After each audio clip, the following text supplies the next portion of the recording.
Are Gen Z workers sabotaging AI at the workplace? Is there a revolt against AI going on?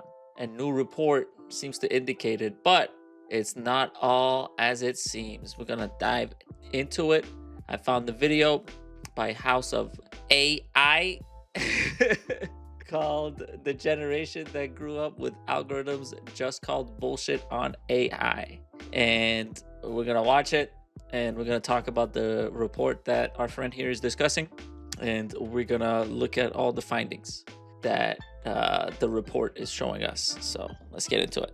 Here's something genuinely strange that's happening right now. 44% of Gen Z workers admit they're actively sabotaging their company's AI strategy, not just complaining about it, not dragging their feet on training, actually sabotaging it, entering proprietary information into public chatbots, refusing to use mandated AI tools, deliberately generating low-quality output to make the technology look ineffective.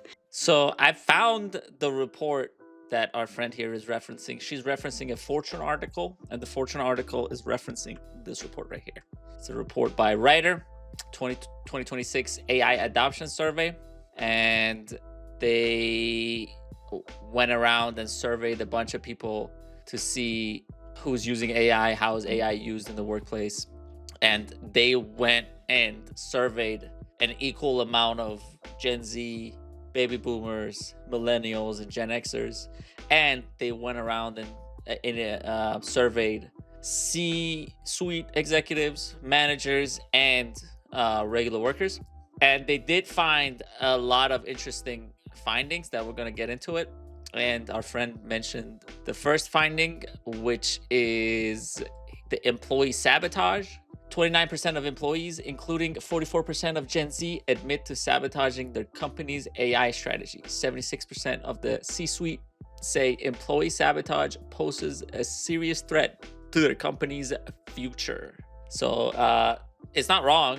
The survey is not wrong. And there is 44% of Gen Z workers that they surveyed admit to sabotaging it. But if you look above that finding right here, 92% of the C-suite say they're actively cultivating a new class of AI elite employees, and 60% plan to lay off employees who can't or won't use AI. Meanwhile, AI super users are about 3 times more likely to have gotten a promotion and pay raise in 2025 compared to those who aren't embracing AI. I think that that line kind of demonstrates what's the attitude towards the use of AI in the workplace, and how the C-suite executives and the higher-ups are looking at AI adoption. And if you work at any sort of bigger organization, you'll understand that once a decision is made and companies going towards a certain direction, it's very hard to pivot and move away. And the executives would rather double down, triple down, and kind of go towards what they think is best. And especially with AI, it's not like a metaverse type of thing where the technology is ambiguous. AI is very, very defined, as in it's a technology that can autonomously do a lot of the tasks that it would take humans to do, and they can automate a lot of things using AI.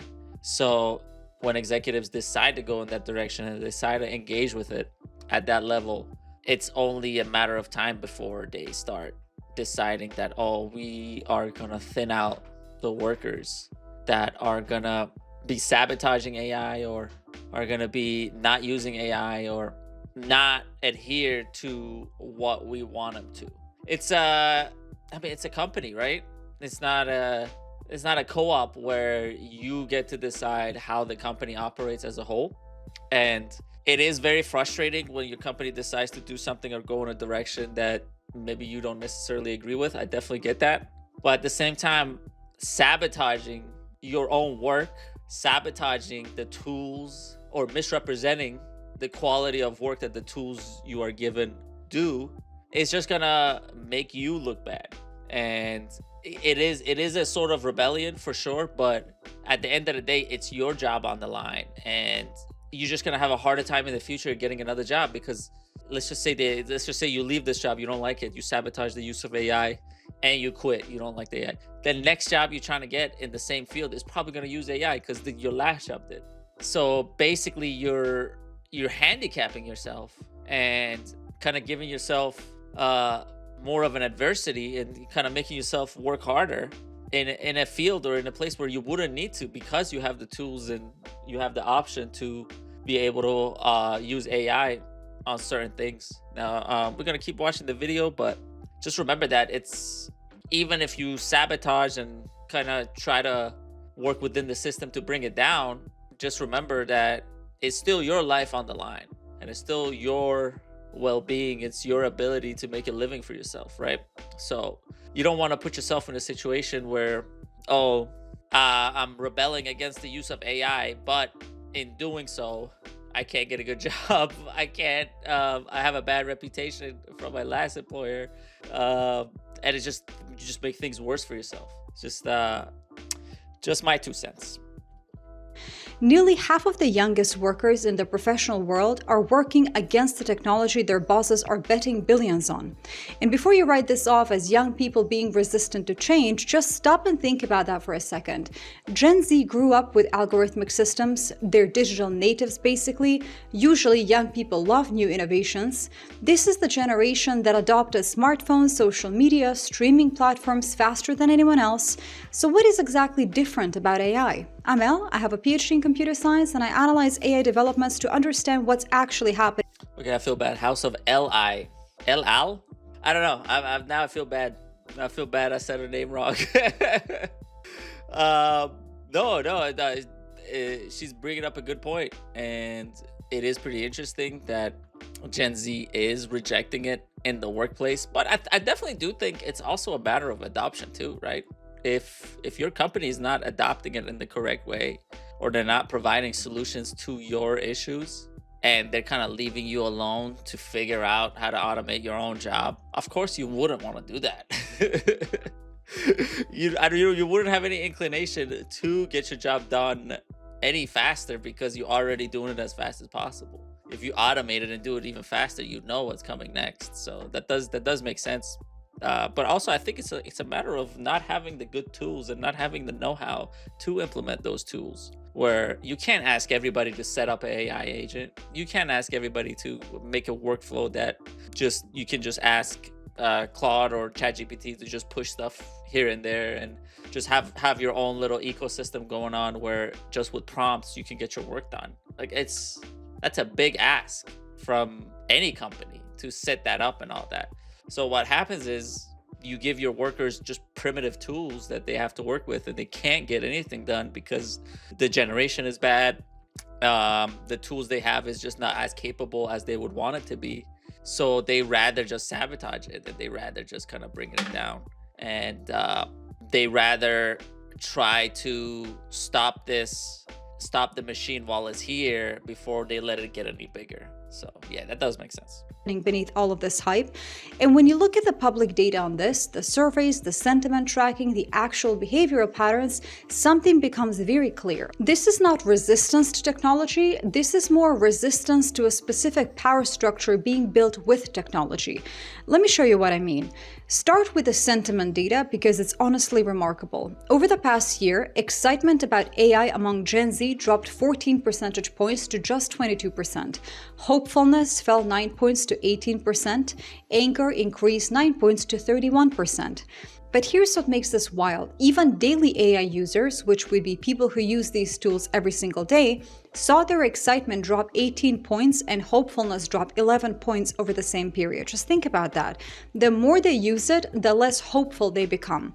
So it's not just unfamiliarity breeding fear. It sounds more like familiarity breeding understanding. Meanwhile, at universities, you're seeing open rebellion. The University of Pennsylvania student newspaper published an editorial titled "Penn has an AI problem" that opened with, I'm quoting, "AI cannot coexist with education, it can only degrade it. As technology advances and workers are replaced by machines, schools are some of the only places we have left to explore and wrestle with human thought." It does make sense, people being down and negative on it, and especially since it is a technology that if you're not able to take advantage and if you're not in a position where you can take advantage. If it doesn't affect your day to day that much, you can see where it's going and you can see the bad sides of it. So being down and being negative, being hopeless, it's just. I mean, go back and watch, what was it, a couple videos ago that I made. I was watching the guy talking about the K-shaped economy, and I was being hopeless in that. So it's just, I think it's like a cumulative effect of everything that's going on. It's not just, oh, it's just this one thing, or it's just that AI is making him feel hopeless. It's if things were better, right? If everything else was better and we also had AI, I think more people will be open to it. But because AI just kind of signals that, oh, things are not gonna be great and more capable workers are gonna be replaced, it's people are looking at it in a bad way. This is basically the first Ivy League school to launch an AI major. They're at the epicenter of AI adoption in higher education. Penn now offers 10 undergraduate programs, 21 graduate programs, and 8 doctoral programs in AI. And their own students are writing that AI is degrading education. 83% of Penn undergraduates admit to using AI in academic settings, which means they're not writing from ignorance, they're writing from direct experience with what happens when you can outsource thinking to a chatbot.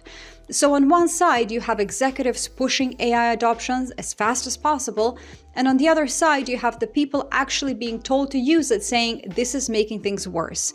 Which raises the obvious question, of course, what do the executives themselves think is happening? Here's where it actually gets genuinely absurd. A survey of nearly 6,000 senior executives across US, UK, Germany, and Australia found something absolutely remarkable. 90% of executives report that AI has had no impact on employment or productivity at their firms over the past 3 years. We actually have a separate long video analysis on this specific part. Honestly, that kind of does make sense because AI was not even as capable as it is right now a year ago. So the ROIs that you're gonna see starting now are gonna be way bigger than what was going on 3 years ago. 3 years ago, it was barely doing anything. It was generating the copywritings and very badly too. And the main issue was getting it to do exactly what you wanted.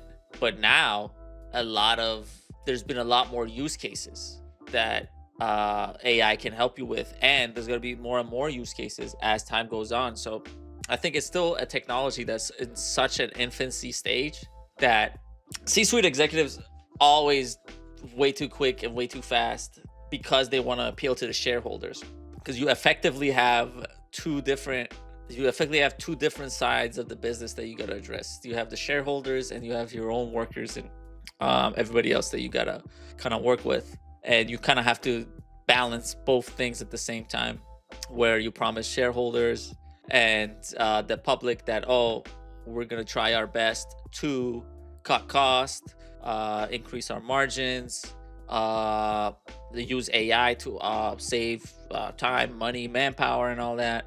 But at the same time, you have your own workers that you gotta promise that, oh, your job's not gonna go away, but you do still have to adopt. Everything's gonna be all right, and you gotta kind of balance that. But at the end of the day, you're beholden to making a profit.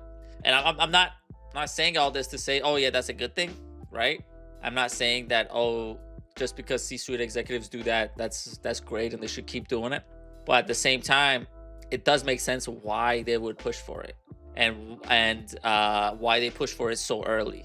But since they did push for it that early, there is no tangible returns that they can see. And there is no, they spend so much money and they still need to spend more. So it's going to take a while for them to recoup any of the cost that they had. I think it's also related to the fact that a lot of AI usage is just expensive, and it doesn't need to be that expensive. We're talking about the Chinese models and how more efficient and cheaper they are than American models. So I think a part of it is price inflation as well. If you have a top of the line firm, Fortune 500 company, you're not going to go work with Alibaba or another Chinese company that sells infrastructure. You're going to try to work with Anthropic, you're going to try to work with OpenAI, and you're going to try to stay on the American infrastructure because you trust it. But at the same time, you got to pay that premium. and that premium is 3, 4, 5 times more than what you would pay to a Chinese company. And I mean, their models are more capable, but at the same time, what's happening is your costs just gonna go up because you want to do business with a company that gives AI at a premium, right? And they have like a top of the line frontier model that supposedly can do everything, but still can't. A lot of times it's lacking. So 90%, 9 out of 10 companies deploying AI are admitting in a survey publicly that it has done nothing measurable. 69% of firms are actively using AI, so most companies have successfully deployed a technology that successfully does, well, maybe nothing. That's actually impressive in its own way, right? But it actually gets even better. 75% of executives admit their company's AI strategy is more for show than a meaningful guide to outcomes. So it's not a leak, not a criticism from the outside. Executives admitting it in a survey. 3/4 of them know their AI strategy is performative, and they're continuing to execute the performance strategy anyway. Why? 73% of CEOs report stress or anxiety about their company's AI strategy, and 64% fear losing their jobs if they fail to lead the AI transition. So the logic basically becomes, I'm afraid of getting fired for not deploying AI fast enough, so I'm deploying AI I know doesn't work to protect myself from getting fired for not deploying AI. It's no, I think that's that's a little bit of a. I don't think that's just all of it, and a part of it is that they are just beholden to what the shareholders want. So if the shareholders want efficiency and optimization, that's what they got to give it to them. And you establish a whole business, and you establish the whole structure of the company on being as efficient and as optimized as possible. So deploying AI and seeing the opportunity in that is just the next level of that.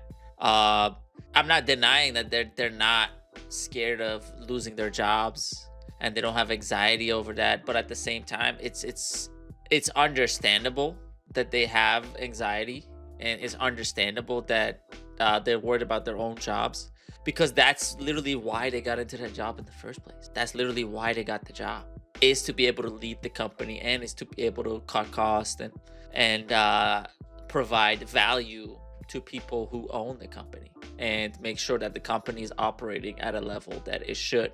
So if AI is gonna make it possible to do that, and deploying AI is gonna make it possible to do that, they are gonna do it, because it's just the next step that makes sense from a C-suite executive point of view.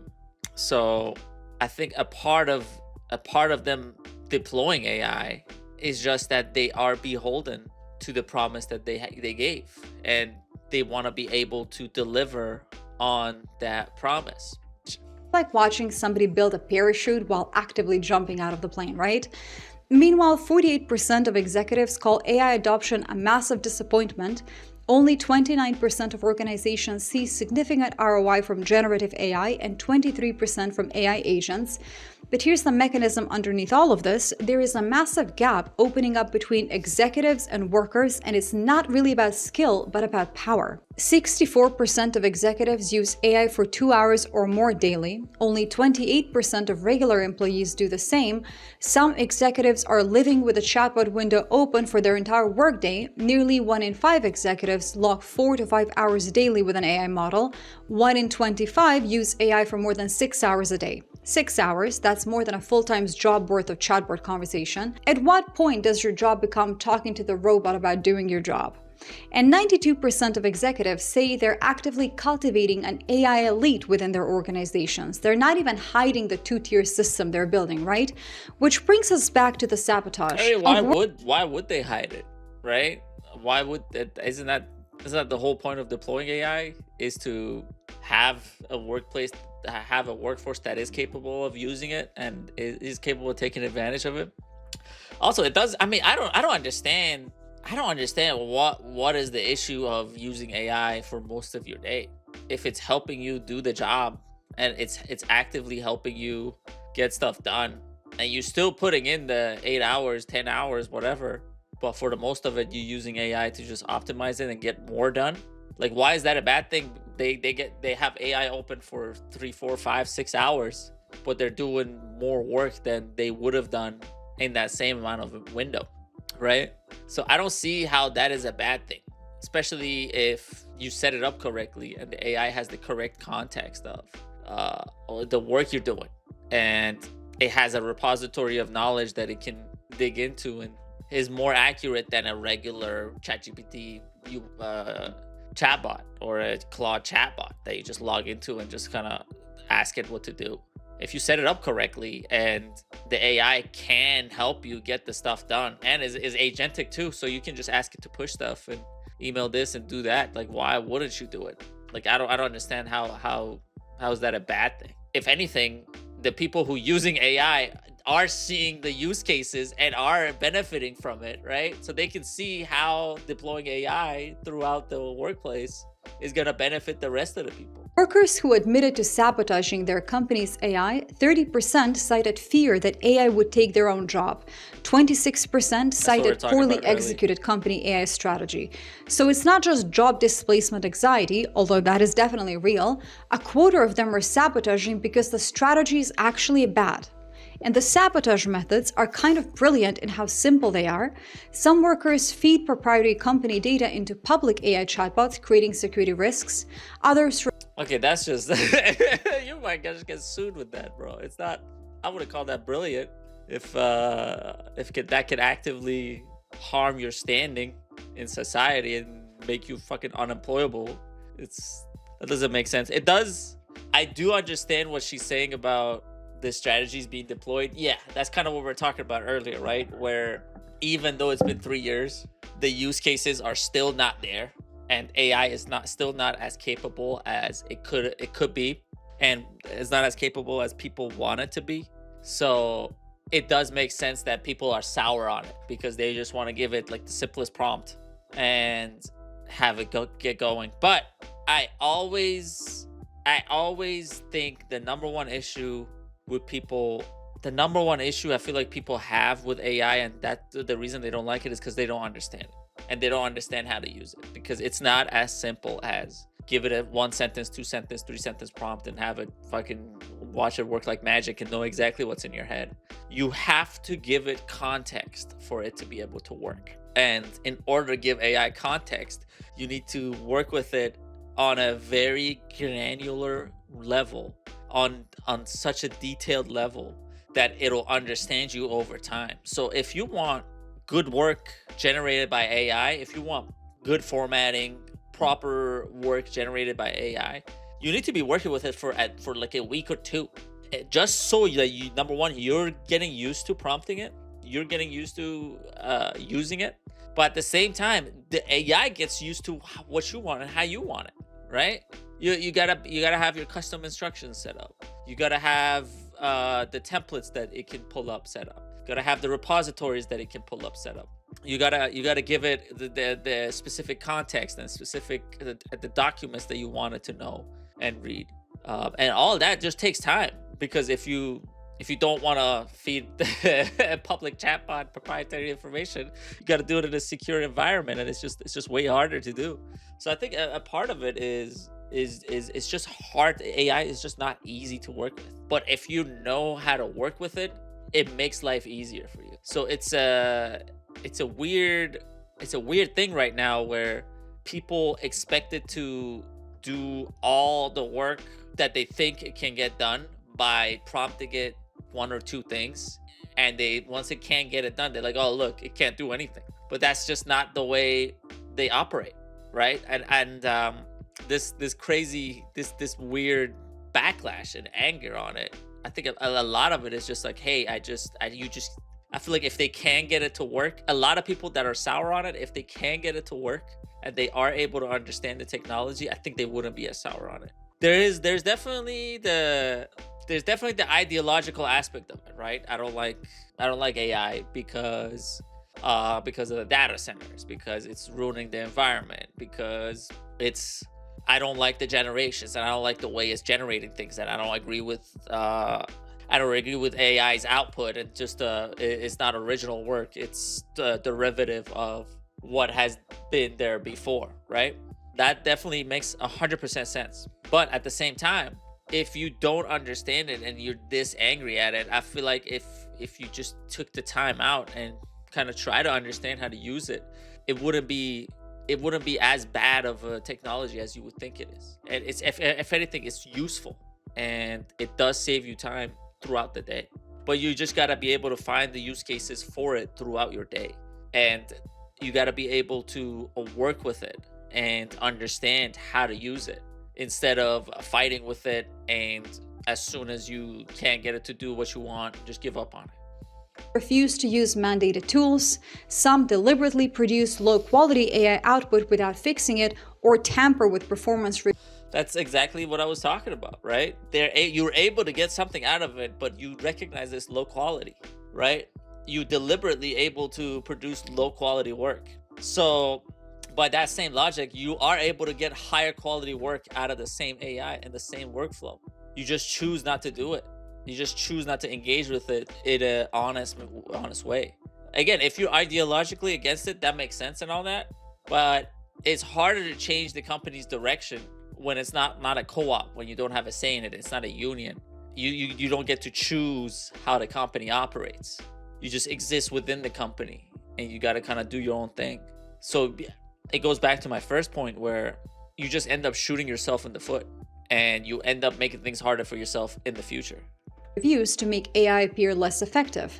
Just imagine filling out a performance review about a chatbot.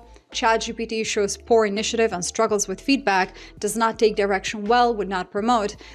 But the thing is, workers cannot vote on AI adoption. They can't block budget decisions. This is one of the only forms of leverage they actually have. Make the technology unreliable, one bad output at a time, and the But who are the executives going to blame? The executive's not going to blame the AI because they use it. They use this same technology they're giving you.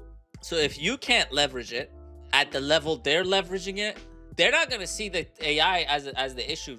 Number one, they're spending so much money on it. They don't want to see it as an issue. And it's not like every other thing they spend money on. This is like a real legit technology that they believe in. And a lot of companies believe in. A lot of executives believe in. So when they're all hard committed to going in that direction, and they see the workforce and the quality of the work is lagging and being behind, they're going to try to find people who are producing good quality work with AI and keep them. And they're going to slowly either replace or just get rid of people who can't operate with AI. And that's one of the other findings in the report, where C-suite executives are actively working to get rid of people who can't use AI. So it goes back to, you're making your own life harder, and I don't know if that's the wisest decisions that you can make right now. Executives' response was threats. 77% of executives say employees who refuse to become proficient in AI won't be considered for promotions or leadership roles. 60% are considering layoffs for workers who refuse to adopt AI. So the plan is basically to not promote nearly half your youngest workers, who are also your future leadership pipeline. Well, that is, I think, bold succession planning, no? But the threat creates its own kinds of problems. Workers who refuse to adopt AI are actually more vulnerable to layoffs than those embracing the technology, so the fear of becoming obsolete is creating the very outcome workers are trying to avoid, except, and this one is very crucial, the same report that found 44% of Gen Z sabotaging AI also found that 26% cited poor AI strategy as the reason, not job anxiety. So they're making judgment calls about the quality of what their organizations are giving them.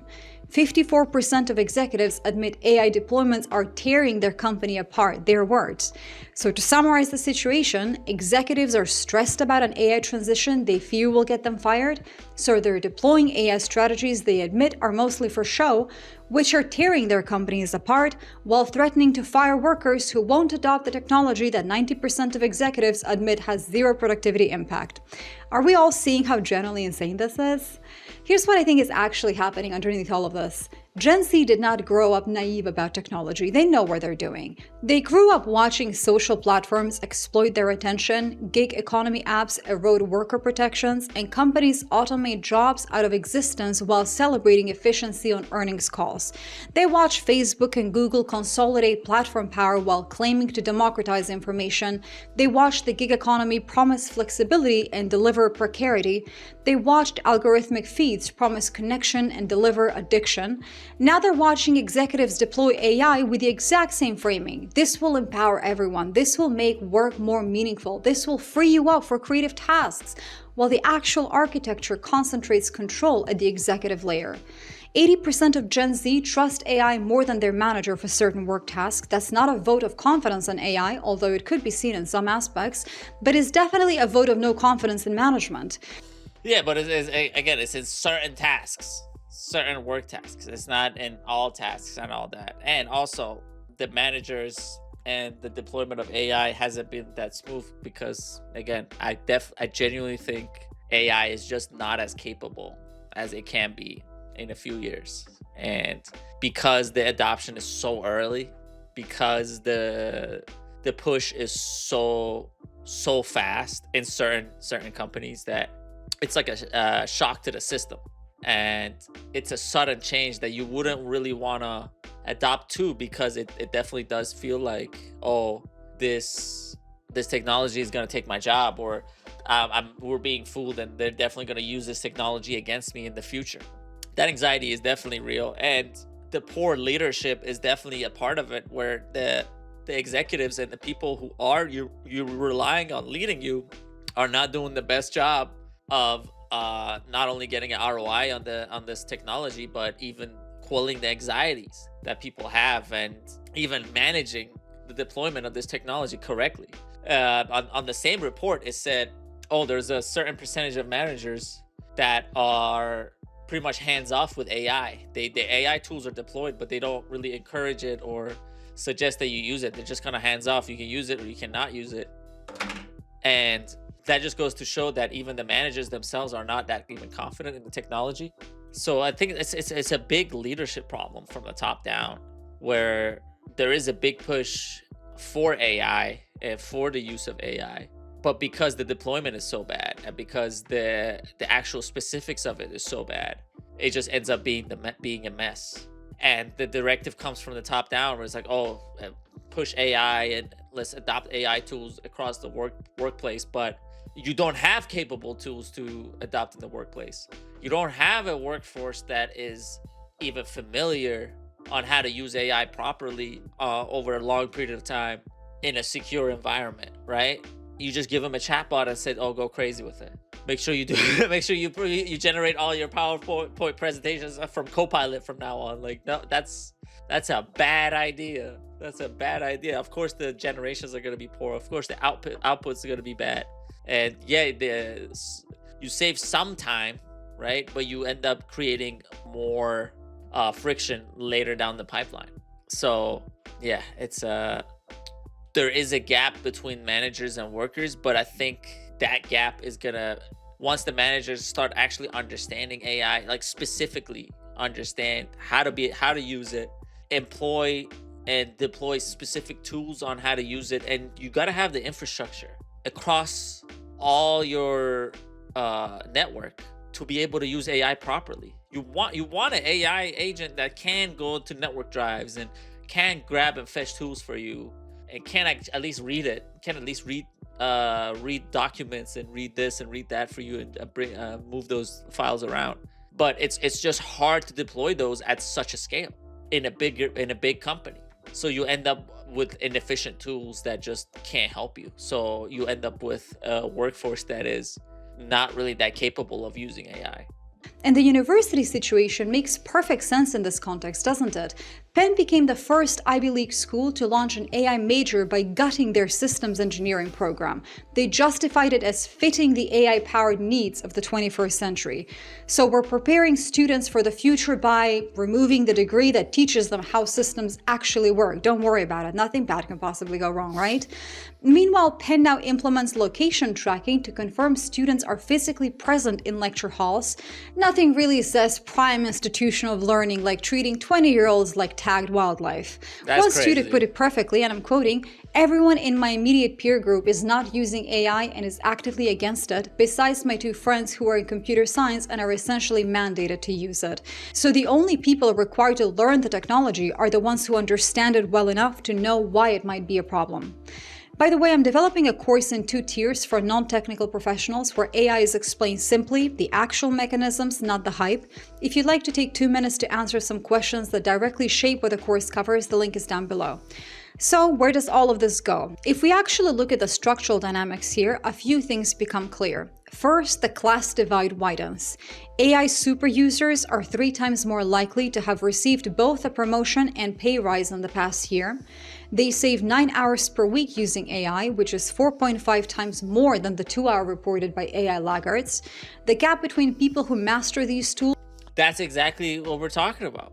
And I'm glad she brought it up, is that it's only the AI super users that are able to use it consistently and save more time than people who are lagging behind. And she's coming at it. It's just 2 different angles of looking at the same thing, right? She's looking at it from the inefficiencies of the executives deploying this tool and the rebellion of Gen Z, and I'm looking at it from the angle of this infancy of technology, and the tools aren't there. The creativity to use AI is just not there. And if all you've been taught is, here's a chatbot, ask it questions and it'll answer, here's a chatbot, ask it to generate this and it'll answer, of course you wouldn't have any use cases for it in your job, because it's just such a limited environment that you're using it. But the super users that are able to leverage all these different tools and actually build some sort of infrastructure around it, they're able to actually save time and kind of move things along. And also, I think a part of that is, oh, I'm a super user, I have the freedom to use these tools in a certain way that maybe the people who are lagging behind can't. The people who are lagging behind, maybe they don't have the ability to use AI agents to the extent that super users are using, right? And it's not the same one-to-one comparison. Super users have the knowledge, the capabilities, and the freedom to do it in their workplace, but the people lagging behind just don't. Their job doesn't really interface with AI and technology in a way where they would need to use it constantly throughout the day, so that they're able to save more time. So it's just, we're looking at the same report, but I'm looking at it in a different way, where I just think it's just too early for any sort of ROI to come out of it, and the companies are just going to be spending more money. I think 2026, 2027 is just going to be the years of spending money on AI, and there's not going to be any ROIs until like 2028. And most of the savings and most of the money making is going to come from just unemployment, just layoffs, crazy layoffs that are just going to be, they're coming, and they're going to be coming. So I think if you're in the situation where the Gen Z workers are in this report, or if you're in a situation where your company's trying to adopt AI, I would sign up for her course. I'm not gonna lie, just try to understand how it works and try to exist within that system. Because number one, it's a skill set that you're gonna learn. It's beneficial to you because you're able to learn new things and apply it to your life. And also, you're able to set yourself up for a future where, yeah, like, you know what, I'm not the most optimistic here, right? I'm super pessimist. I've been pessimist for the past few videos. So my main thing is, there is a big chance like a lot of jobs are gonna go away. I'm not denying that. And there is that big anxiety of jobs going away. I'm not denying that.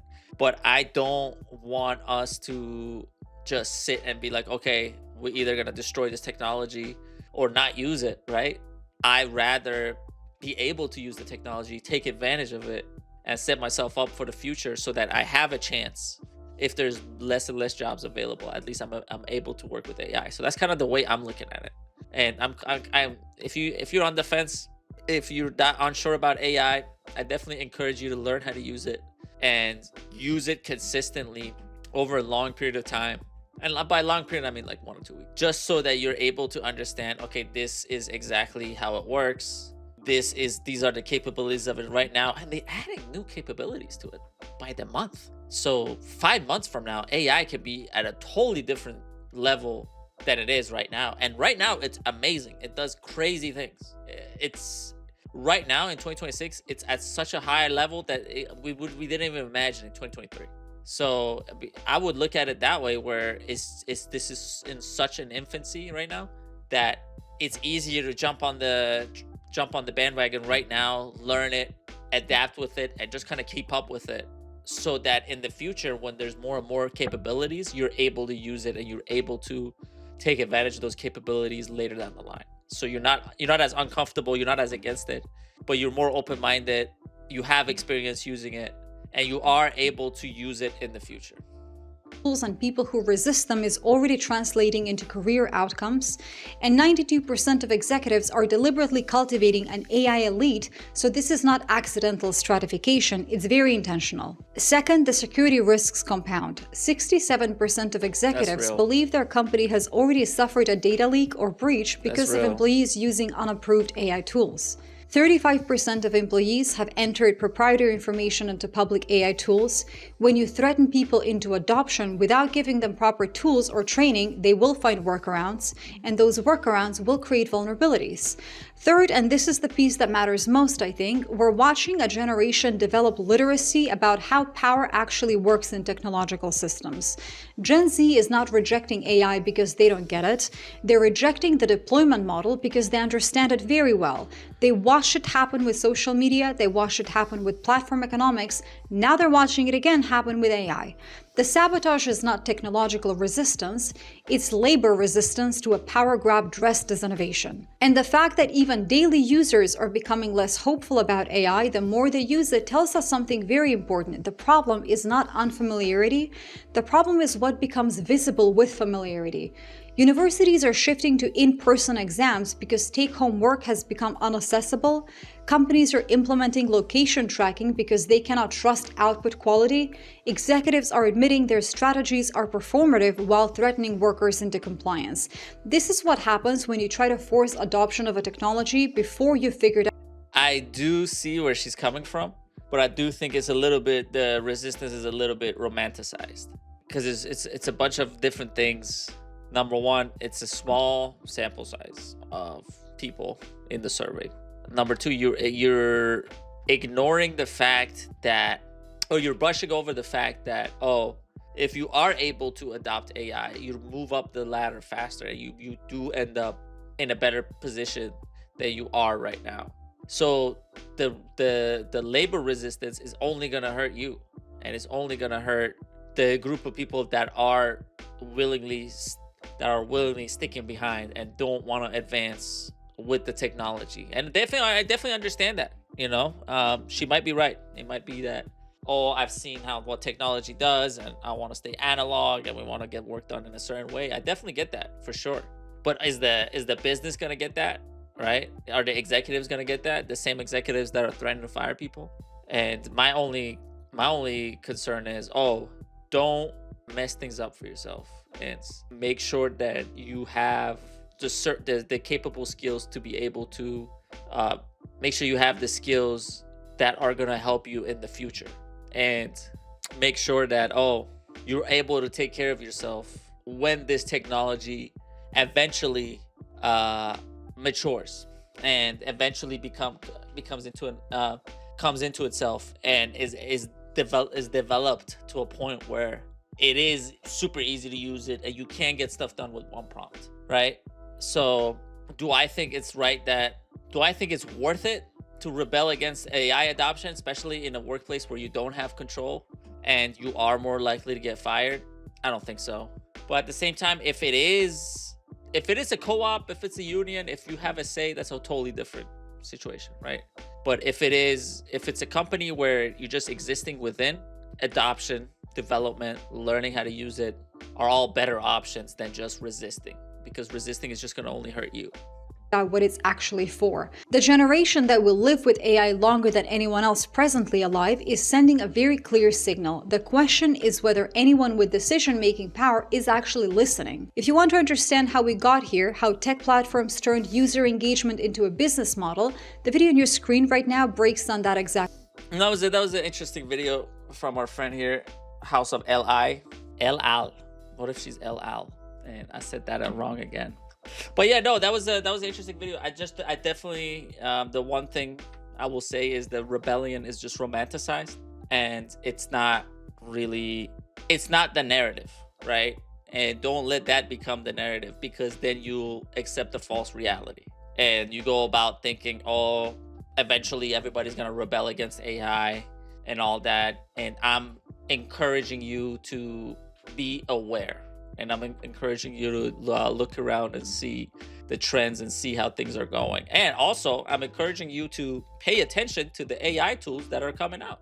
All right, that's kind of half the videos on this channel.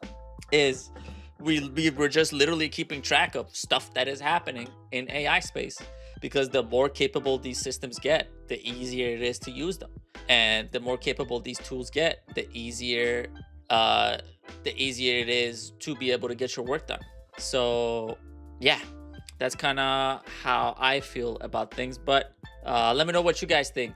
Are you guys rebelling against AI at the workplace? Listen, I'm not gonna judge. All right, I don't want to judge, but let me know if you are. Let me know if things are happening. Make sure you like, subscribe, and I will see you guys next time.